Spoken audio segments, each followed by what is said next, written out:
Grabe, full support talaga yung mga kakampi ko dito mga doy. As you can see, makikita naman siguro, di ba? Lahat ng lane, lahat kaming lima, nandito talaga sa pagong side. Kaya nakakaulaw talaga pag hindi ko pa nakuha yun mga doy.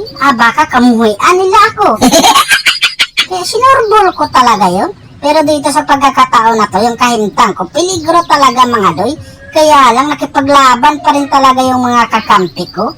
Tapos yung trade rin dito mga doy, ginamitan ko lang yan siya ng puro shield sa buyout kasi yung ultimate, nababasa ko yun eh. Pag hindi ako nakapag-out doon, alam nyo na mga doy, bugha tayo doon. Nako po, trade rin. Paano yan kaya nandito na intaon yung baler doy? Wala ka nang magagawa doy, higa ka na doy.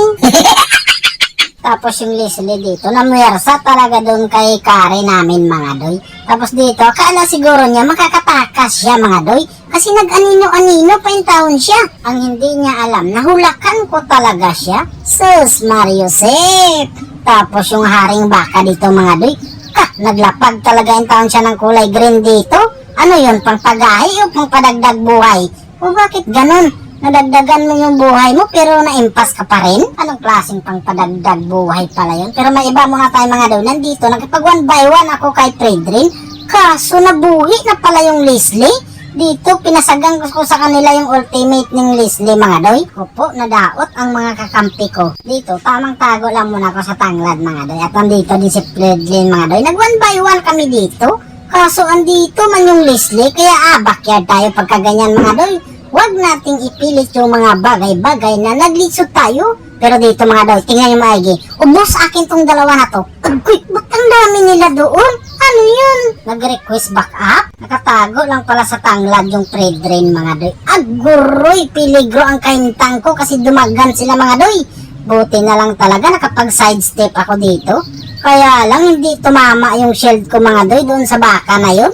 Kaya wala na akong ibang no choice dito mga doy. Iligtas ko na naman yung kahintang ko. Tippers na naman tayo kasi naglisod eh. Dito, hindi ko talaga in-expect mga doy na bigla silang dumagan dito. Makakatakas ba ako or makakatakas ako mga doy? Pero siyempre mga doy, sa mga ganyang mga bagay, matagal ko nang pinag-aralan yan. Kasi nga, shield lang ang puhunan. Ang higit sa lahat, mindset ba? Mindset lagi ay makalagot. Dito, tinulungan ko talaga yung mga kakampi ko mga doy. Kahit maliit na yung kahintang ko. Kasi siyempre, may shield nga ni. Hala ka, bakit ganun? Nakadalawa ako doon? Ang nangyari pala doon mga doy, buy one get one? Ganun ba yun? Oh shit! Tapos yung biksana na lang pala yung natira dito mga doy. Kaya kailangan nating bigyan yan para happy ending. Magkasama yung taon silang 5. Kaya dito, narinig ko na naman yung victory!